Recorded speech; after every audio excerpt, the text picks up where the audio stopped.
అంతేకాకుండా 2014-19 సమయంలో ఏదైతే ఎన్టీఆర్ హౌసింగ్ ఆ రోజు చంద్రబాబు నాయుడు గారి నాయకత్వంలో తీసుకోబడిందో దాంట్లో చాలామంది ఇల్లు పూర్తి చేసినా కూడా కేవలం రాజకీయ కక్షతో రాజకీయ దురుద్దేశంతో వాళ్ళకి చెల్లించాల్సిన డబ్బులు కూడా గత ప్రభుత్వం ఎగ్గొట్టడం జరిగింది. దాన్ని కూడా అది సుమారు 900 కోట్ల రూపాయలు వరకు ఉంది. దాన్ని కూడా ఇవ్వటానికి ఈ ప్రభుత్వం ప్రయత్నం చేస్తుంది. ఒక నెల కాలంలో దాదాపు 40 కోట్ల రూపాయలని ఇమీడియట్గా రిలీజ్ చేస్తానికి కూడా చర్యలు తీసుకుంటామని చెప్పేసి కూడా ఈ సందర్భంగా నేను తెలియజేస్తాను. దానికి తోడు ఈ యూనిట్ కాస్ట్ కొంత ఇబ్బందికరంగా ఉంది. ఎస్సీ ఎస్టీలకి అదనపు సహాయం కావాలని చెప్పేసి ముఖ్యమంత్రి గారిని కోరితే మరి వెల్ఫేర్ డిపార్ట్మెంట్ వారికి కూడా సోషల్ వెల్ఫేర్ డిపార్ట్మెంట్ కూడా ముఖ్యమంత్రి గారు సూచనలు చేయడం జరిగింది. గతంలో 2014-2019 సమయంలో ఏ విధంగా అయితే ఎస్సీలకి 50,000 ఎస్టీలకి 75,000 అదనంగా ఇచ్చారో యూనిట్ కాస్ట్కి, ఆ సొమ్ముని మళ్ళీ 50,000 ఎస్సీలకి 75,000 ఎస్టీలకి మరి బీసీలలో మన వేవర్స్ కమ్యూనిటీస్కి 50,000 ఇచ్చే కార్యక్రమాన్ని కూడా చేయమని చెప్పేసి మరి ముఖ్యమంత్రి గారు సూచన చేయడం జరిగింది. దానికి సంబంధించిన ఉత్తర్వుల కోసం కూడా మరి ఫైల్ రన్ అవుతూ ఉందని చెప్పేసి కూడా ఈ సందర్భంగా తెలియజేస్తాను. అన్నిటికంటే కూడా ఏంటంటే 2014-2019 సమయంలో 2,50,000 రూపాయలు యూనిట్గా ఒక యూనిట్ అంటే ఒక ఇంటికి ఆనాడు పూర్తి రాష్ట్ర ప్రభుత్వం నిధులు ఇస్తే గత ప్రభుత్వం కేవలం 30,000 రూపాయలు రాష్ట్ర ప్రభుత్వ నిధులను ఇచ్చేసి ఈ హౌసింగ్ కార్యక్రమానికి కూడా తూట్లు పోస్తుందని చెప్పేసి మనం చేస్తాం. నేను 2,50,000కి అదనంగా 50,000 ఎస్సీకి ఎస్సీలకి అదేవిధంగా 75,000 ఎస్టీలకి అదనంగా ఇస్తే ఈ గత ప్రభుత్వం ఆ రెండుని పూర్తిగా ఎత్తివేసిందని చెప్పేసి కూడా మనం చేస్తాను. కాబట్టి ఈ ప్రభుత్వం ఎస్సీలకి ఎస్టీలకి బీసీలకి మేలు చేసే విధంగా ఆలోచన సరళి ఉంటుందని చెప్పేసి కూడా ఈ సందర్భంగా తెలియజేస్తాను.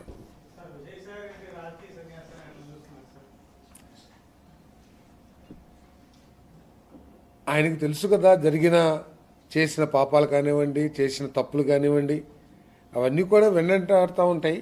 దాని మూలంగా అంతేకాకుండా ఆ పార్టీ యొక్క నాయకత్వ వైఖరి పట్ల అవగాహన ఉన్న వ్యక్తి ఆ మొండి వైఖరిని తట్టుకోక మరి రాజకీయ సన్యాసం చేయాలని ఆలోచించి ఉంటారు. ఇంకా రాబోయే రోజుల్లో కూడా అందరూ చెప్పుకుంటూ ఉన్నారు ఆ పార్టీ పూర్తిగా ఖాళీ అయిపోతుంది. ఇంకా చాలామంది కూడా కొన్ని పేర్లు కూడా వస్తున్నాయి. దాని మీద పూర్తి సమాచారం లేకుండా నేను మాట్లాడుతున్న సబబు కాదు. ఇంకా చాలామంది రాజీనామా చేస్తానికి సిద్ధంగా ఉన్నారని చెప్పేసి కూడా చెప్పుకుంటూ ఉన్నారు.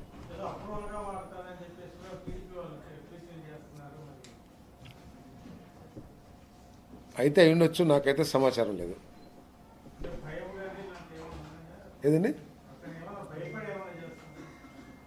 ఆయన చేసిన కార్యక్రమాలకు ఆయన భయపడుతున్నారేమో నాకు తెలియదు. కానీ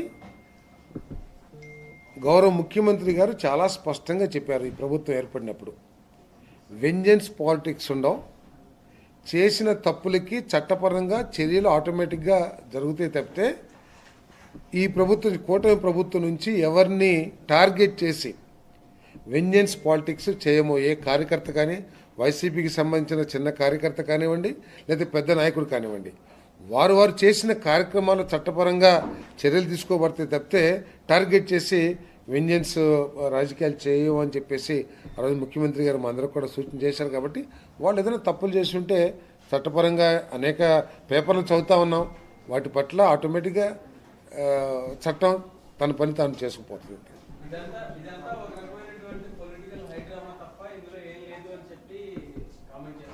వాళ్ళు ఏ డ్రామా చేసినా కూడా కూటమి ప్రభుత్వం యొక్క లక్ష్యం ఈ రాష్ట్ర అభివృద్ధి, గతంలో జరిగిన అవకతవకలు కానివ్వండి, గత పరిపాలన మూలంగా రాష్ట్రానికి జరిగిన నష్టం కానివ్వండి, ఉద్దేశపూర్వకంగా చట్ట వ్యతిరేకంగా చేసి ఉంటే వారి మీద చట్టం తన పని తాను చేసుకుపోతుంది అనే విషయంలో ఎటువంటి సందేహం లేదు. వాళ్ళు డ్రామా చేస్తున్నారా లేదా ఏం చేస్తున్నారా అనేది వారికి సంబంధించిన విషయం.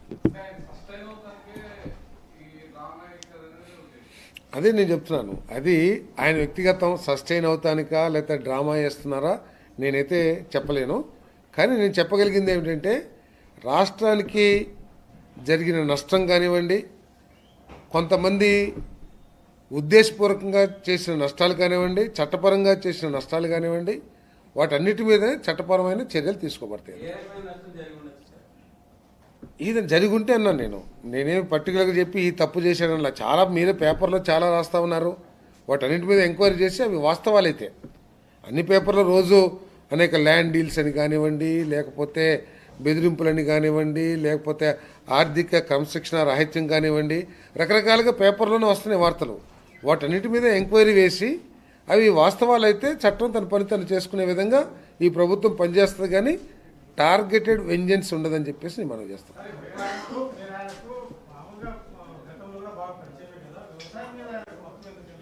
ఎవరి మీదండి?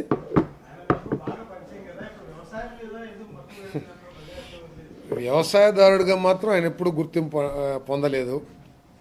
ఆయన ఒక ఆడిటర్గా, తర్వాత జగన్మోహన్ రెడ్డి గారికి అన్ని కార్యక్రమాల్లో కూడా తోడుగా ఉన్న వ్యక్తిగా ఆయన గుర్తింపు పొందాడు.